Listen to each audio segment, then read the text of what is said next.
Okay, listen, bro. Tyson Fury said it best.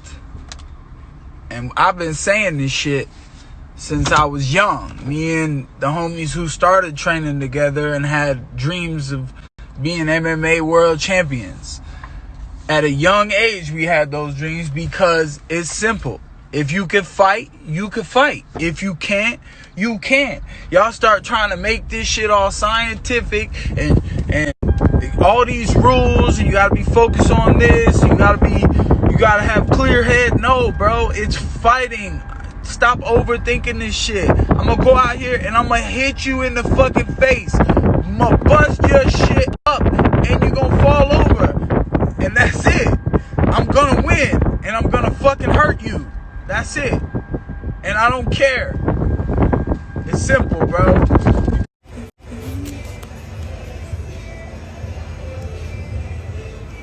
From everybody you see.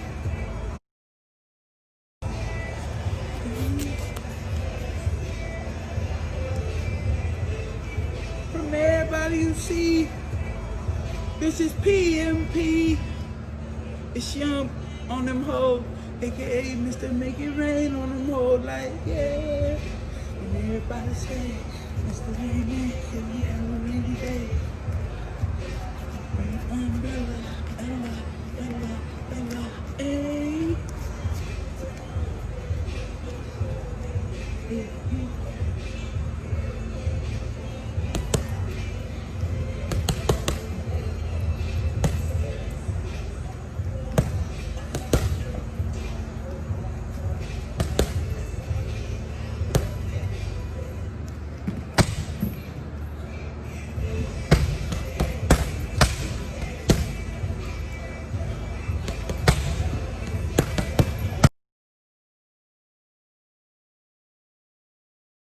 You'd prefer to see something a little bit different.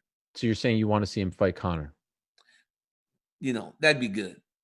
I'd like to watch him fight You think Conor. it changes? You think the outcome I think changes? it's a different fight today, right? Dustin's big. He's strong. I think when he was cut, you know, just as we saw with TJ Dillashaw down at 125, when you're cutting that massive amount of weight, sometimes your chin doesn't hold up. And I think that was one of those cases where Conor landed a beautiful shot, but Dustin at that point was starting to really he was wearing his time at 145 out. Because how many times did he fight at 145 after Conor? Can you look that up for me? Yeah. Because I don't think it was many. Because I think after that he realized it was time to go up to 155. Corporate Jake, look that up for us, all right? I mean, I'm doing a lot here, okay? I can't do everything. Like, come on, Jake. Fact check this guy. You don't want to do nothing. So you're saying he beats Conor? Like, just go out and say it. I'm not saying he beats Conor. I don't know. I'm just saying that. Why are you afraid to say it? Either you're on his side or you're not. I'm not even afraid of anything. I'm not afraid of. Hey, listen. You're talking about 155-pound fighters. I'm not afraid of anything. I'm telling you that I don't know how the fight plays out today because I think he's more refreshed, right? He's still cutting a lot of weight at 155. And we do know the type of power that Conor possesses. I think it's an interesting fight. I think it's a much better fight today than it was back then, partly due to the fact that he's not depleting himself so much to get to 145. What about Nate versus Poirier? We were supposed to see that 2 years ago. That's a great one too. That's another one I would sign up for right away. I just think though that and again, I'm talking as a guy that knows Dustin, right? Like I'm not talking just like I'm talking as a guy that knows Dustin. I'd prefer to see one of those guys where it's not going to be just another train wreck like we saw last weekend. Conor was Dustin's last fight at 145. You see what I'm saying? After that, he went up.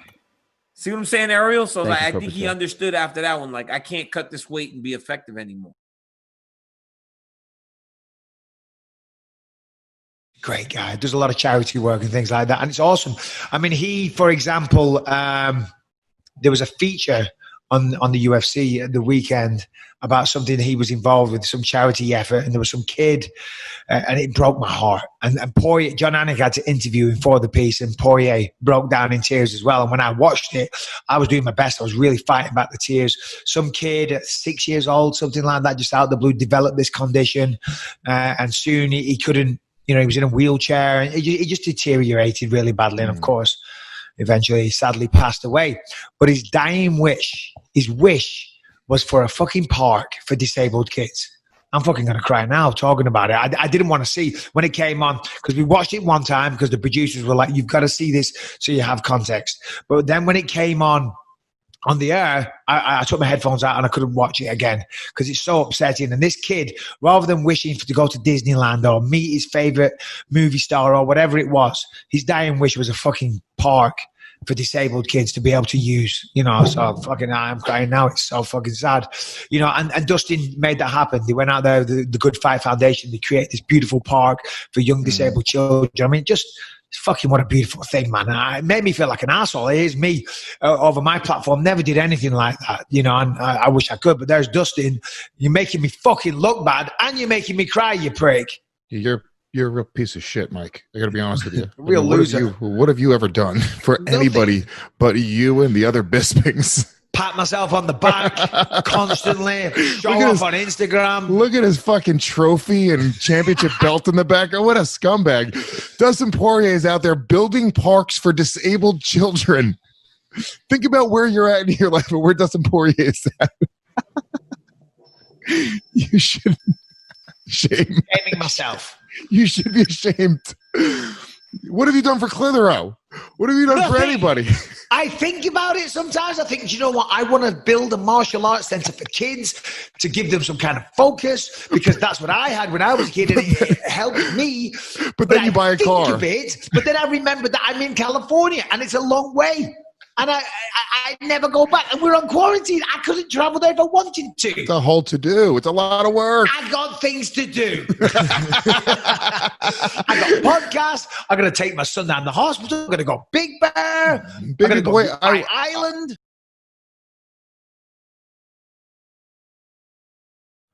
All right, this is a Tim Kennedy post. So he says on this day 6 years ago, in the main event, he beat Ultimate Fighter, or he beat Bisping, right? Yes. So in this post, because I guess Tim really hates Bisping as well.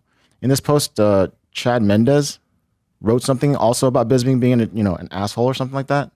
So then now Bisping and Chad Mendes have some sort of weird beef going on. We have Bisping on Food Truck Diaries. Oh shit, coming up. So then after Chad commented, I couldn't find the comments. Let me get this straight. So my boy Tim Kennedy puts that post. Now, so let me see what Tim said before I go on. On this day 6 years ago, in the main event of the UFC Ultimate Fighter finale, he beat the living crap of a foul-mouthed asshole who is to this day still talking shit.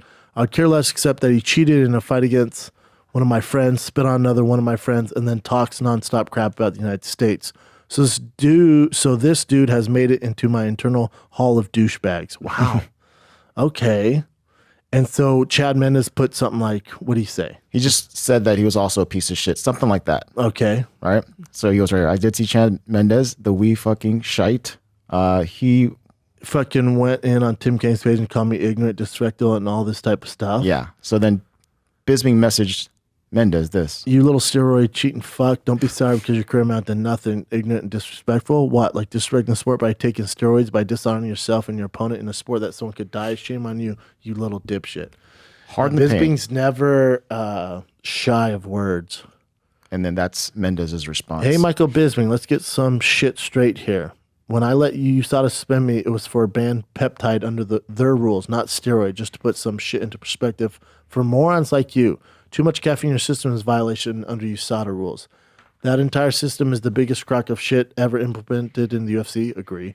Unlike all these other guys getting popped and making up the worst excuses ever to wheel and deal their suspension down, I own that shit like a man. Now keep my name out of your mouth, you old wooden eye having puck. I don't know what the hell that is.